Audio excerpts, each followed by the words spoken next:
Hi sa inyo mga ka-taste buds, tara at samahan nyo kami magluto ng paborito nating lahat ng Pinoy, itong ating pork beefsteak.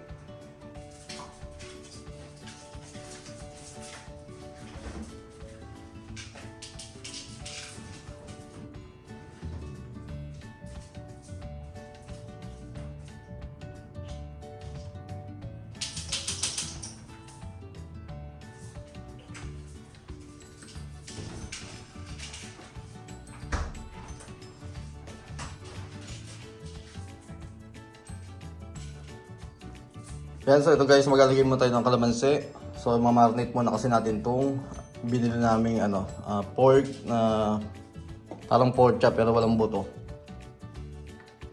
So ito dahil nakapaglagay na tayo ng kalamansi dito. So yan, maglalagay naman tayo ngayon ng bawang. So hindi naman natin lalahatin to. So yung ibang ginahit ko dito pag niluto natin mamaya. So itong nilagay ko dito is ito yung pang marinate muna natin. Then maglalagay tayo ng Knorr seasoning para mas lalo sumarap. So yan. Tamang dami. Then maglalagay tayo ng toyo.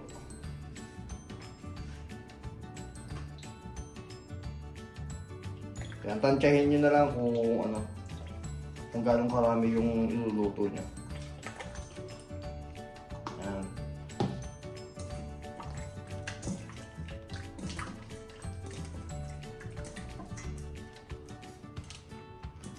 So ito sa beefsteak, pwede kayo maglagay ng ganito, pwedeng hindi.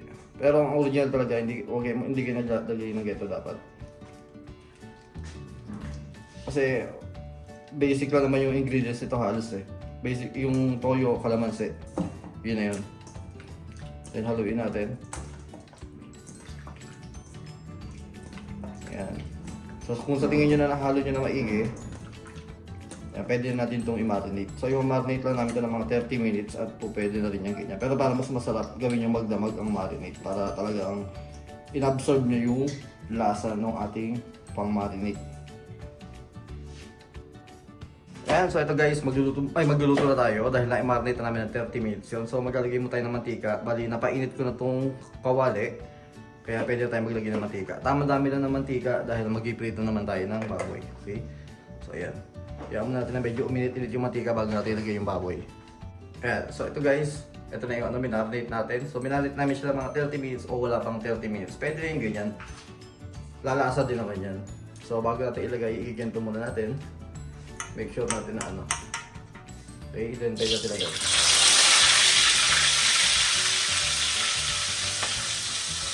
Hinaan nyo lang yung apoy para hindi masyadong malalapig.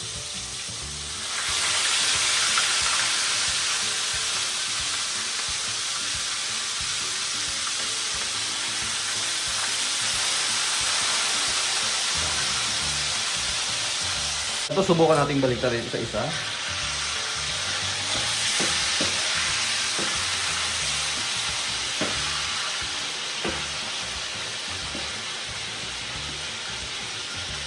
So ito mga ka-taste buds, subukan natin baliktarin. Ayan. Ito na lang lulutuin natin yung kabila. Ito luto na yan. So saglit lang maluto yan kasi manipis yung baboy. So yan. Luto na yung baboy. So pwede natin ilagay dito sa malinis na lalagyanan. So dito muna natin ilalagay. So tignan nyo yung pagkakaluto. Ang ganda.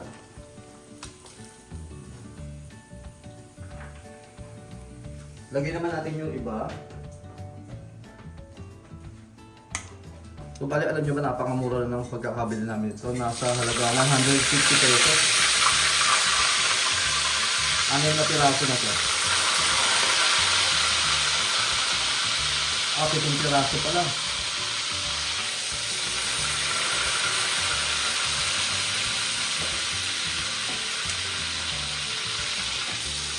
Pinagkasa ko na para dalawang salangan tayo ng baboy.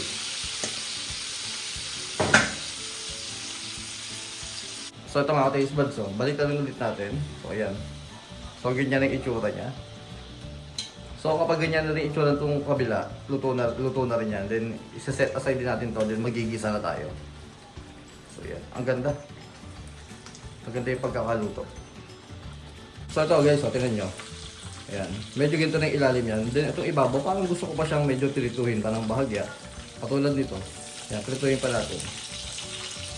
Ito luto na. So ito prituhin pa natin kasi yung pinakaunahan niya is ganyan pa yung itsura niya. Parang medyo gusto ko pang ano. Yung mas masarap kasi yung medyo may pagka-smoky yung lasa niya, di ba? So ito, pwede na yung ganyan kaya set aside muna natin to. So ayan, ay ganda na pagkakaluto. Ito yung gusto ko talaga sa ano, yung medyo may pagka-smoky siya. Alam mo yung parang inihaw yung style. So ganyan. Kita niyo ba maigi sa video? Yun mo. Naaangasan talaga ako pag ganyan. So ayan. So di ba meron pa tayo natirang mantika dito. So yung natirang mantika na yan, dyan na rin tayo magkikisa. Okay? So set aside muna natin itong ating ano. Then ilalagay na rin natin itong ating natirang bawang kanina. Ito yung sinasabi ko. So ilagay na natin yun dyan. Tuloy-tuloy na yung pagluluto natin ngayon. So gisahin muna natin to. Okay? Ang solid yan. Pabanguhin muna natin bago natin ilagay yung baboy. And then ngayon naman pwede natin ilagay ito dahil naigisa na natin yan. So ibabalik lang ulit natin yung ano ganun yung proseso na gagawin natin. Pero sa ngayon, hindi na natin ito ipiprito dahil ang gagawin natin is ilalagay na rin natin yung pinag-marinate natin ito. So parang yun na yung magiging pinakasabaw niyan. Saka syempre magdadagdag na rin tayo dito ng tubig. Yan. Lagyan na rin natin itong iba.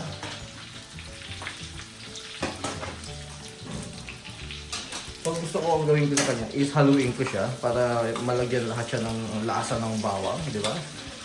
Bago natin ilagay yung ating ang tawag dito yung pinagmarinatan. Okay, so lagyan na natin to. Kailangan haluin ulit natin.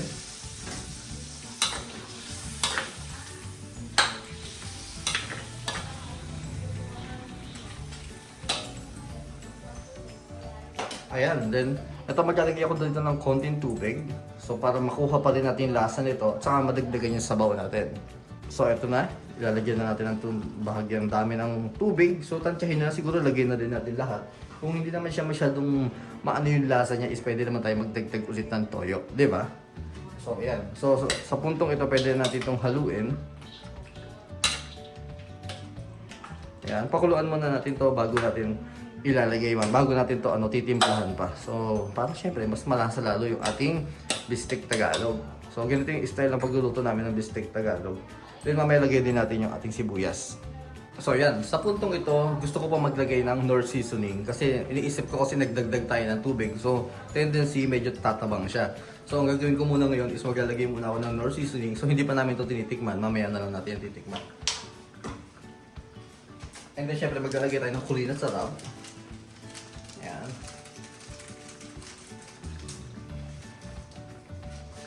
Then haluin na natin to at pagkahalo natin to is pakukuluan muna natin to ulit.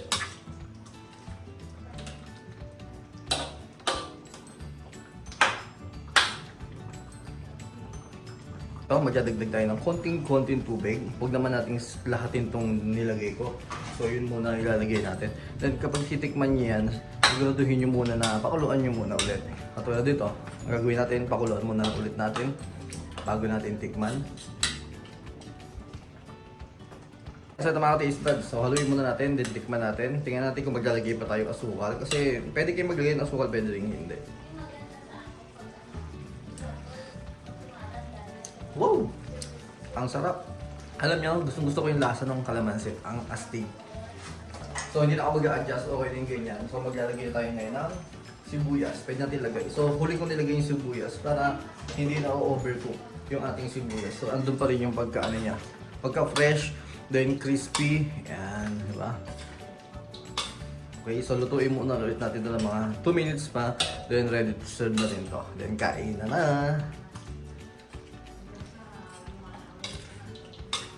Okay, hayaan mo natin ganyan. Yan, so ito mga ka-taste buds, so luto na. Napakasimple at napakasarap na ulam para sa pananghalian. Paborito ng lahat.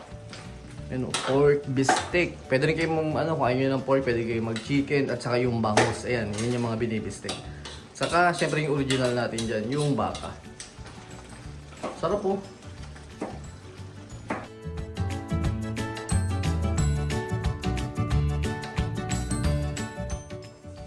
So So yun mga taste buds, kung nagustuhan nyo yung proseso kung paano ko ito iniluto, ayan, subukan nyo din.